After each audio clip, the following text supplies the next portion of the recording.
When I went to the polling booth, I saw my grandmother coming here from heaven. Because how means I saw my grandmother voted there.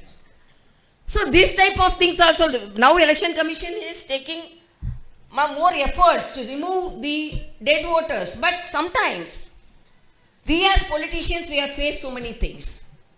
And now the candidates also, I am very disheartened to say one incident in Telangana election. One of the candidate was appealing the voters, please vote for me. If you are not voting, I will commit suicide. That type of influence should not be there. That is wrong. And I appeal the election commission, they should take strong action against such candidates also. You appeal by doing what all the good things you have done. But sitting in front of the camera and saying, oh, I will, if you are not voting, I will commit suicide, then how will take forward the challenges faced by the society to help the people? So we have to, I am telling that 50% voting is there, 50% non-voters are there, and these non-voters are electing the bad officials. And when I was a candidate, I saw, when I was coming out of the polling booth, I saw one of the policemen fainted.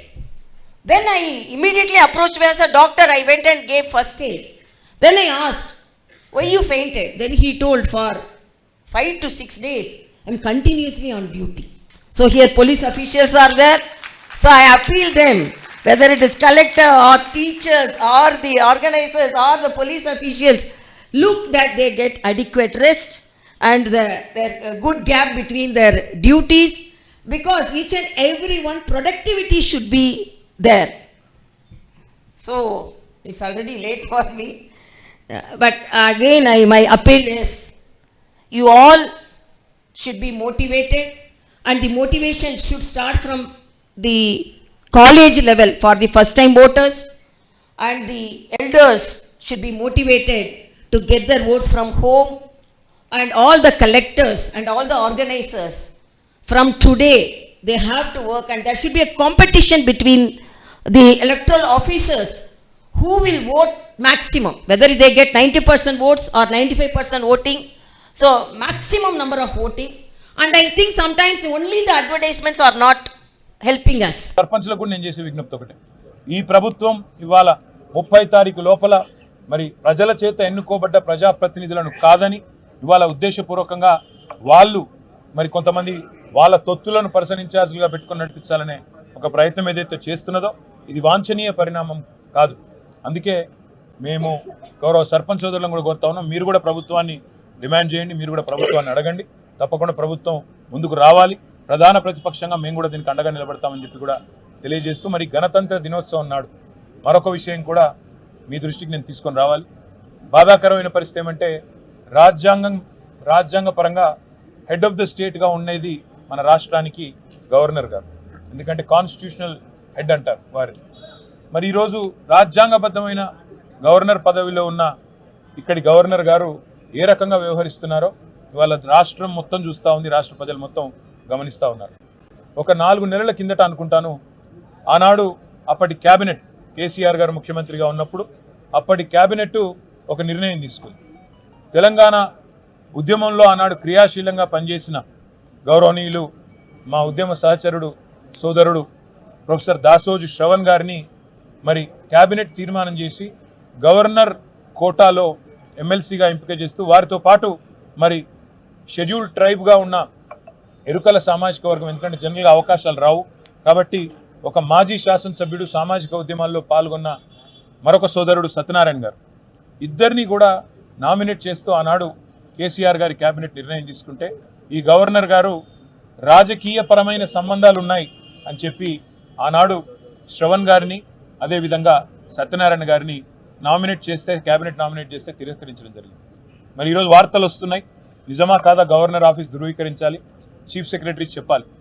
వార్తలు వస్తున్నాయి, కోదండరామ్ గారికి మరొక ఆయనకు governor గారికి ఒక letter రాగానే ఆగమేఘాల మీద క్షణాల్లో సంతకం పెట్టి ఆమోదించినారని చెప్పి వార్తలు వస్తూ ఉన్నాయి. నేను ఒకటే అడుగుతా ఉన్నా, శ్రవణ్ గారికి సత్యనారాయణ గారికి, తెలంగాణ ఉద్యమంలో పాల్గొన్న శ్రవణ్ గారు, సామాజిక ఉద్యమాల్లో పాల్గొన్న సత్యనారాయణ గారు రాజకీయపరమైన సంబంధాలు ఉన్నాయని తిరస్కరించిన గవర్నర్ గారు ఇవాళ ఒక రాజకీయ పార్టీకి అధ్యక్షుడిగా ఎన్నికల్లో పోటీ చేసిన కోదండరాం గారిని ఏ రకంగా ఆమోదించారు చెప్పవలసిన బాధ్యత ఉంది. రాష్ట్ర ప్రజలు తప్పకుండా మీ నుంచి సమాధానం ఆశిస్తున్నారు గవర్నర్ గారు. మీరు రాష్ట్ర ప్రజలు ఇచ్చే జీతంతోనే మీకు ప్రతి నెల జీతం అందుతూ ఉంది. రాజ్భవన్ మెయింటెనెన్స్ కూడా ప్రజల సొమ్ముతోనే జరుగుతూ ఉంది. మీరు ప్రజలకు జవాబుదారీ, కేవలం రేవంత్ రెడ్డికి కాదు. అందుకే నేను గవర్నర్ గారిని డిమాండ్ చేస్తా ఉన్నా, ఏ రకమైన విచక్షణతోని మీరు ఒక రాజకీయ పార్టీ అధ్యక్షుడికి ఇవాళ ప్రభుత్వం నామినేట్ చేసి మీకు పంపితే మీరు ఆమోదించారు. ఆనాడు ఉన్న అభ్యంతరాలు ఈరోజు ఎందుకు లేవు? మీకేమైనా కాంగ్రెస్ బీజేపీ మ్యాచ్ ఫిక్సింగ్లో భాగంగా మీకున్న ఫెవికాల్ బంధంలో భాగంగా ఇది జరిగిందా? గవర్నర్ గారు రాష్ట్ర ప్రజలకు చెప్పాలి. మరి తప్పకుండా ఈ విషయంలో గవర్నర్ గారిని, తప్పకుండా అదేవిధంగా ఈ నిర్ణయం తీసుకున్న ప్రభుత్వాన్ని నేను అడుగుతా ఉన్నా. ఆనాడు ఏదైతే అభ్యంతరం గవర్నర్ గారు లిఖితపూర్వకంగా ఇచ్చినారో, వీరు రాజకీయ పార్టీలతో అంటగాగుతున్న వారు, సంబంధం ఉన్నవారని, ఈరోజు ఆ అభ్యంతరం ఏమైంది? కాంగ్రెస్ బీజేపీ నాయకులు ఇది వాళ్ళ సంబంధాన్ని బట్టబయలు చేస్తున్న మాట వాస్తవమా కాదా చెప్పాలని చెప్పి కూడా నేను డిమాండ్ చేస్తూ, మరి మళ్ళొక్కసారి గౌరవించాలని మా సత్యనారాయణ గారు కూడా ఇక్కడే ఉన్నారు. సర్పంచ్ల పదవీ కాలాన్ని పొడిగించాలని, పర్సన్ ఇన్ఛార్జ్ల పేరిట ప్రజాప్రతినిధుల గౌరవాన్ని తగ్గించవద్దని చెప్పి కూడా మళ్ళొకసారి డిమాండ్ చేస్తూ, ప్రజాపాలన అంటే ప్రజాప్రతినిధులను గౌరవించే పాలన ఉండాలి, ప్రజల ఆకాంక్షలు గౌరవించే పాలన ఉండాలి. కాబట్టి కరోనా సమయంలో మరి మా గౌరవ సర్పంచులు కొంత సమయం వారు ఆ సేవ చేయలేకపోయినారు. ఆ సమయంలో అందరం కూడా ఇబ్బందుల పాలైన మొత్తం ప్రపంచం అంతా కూడా. కాబట్టి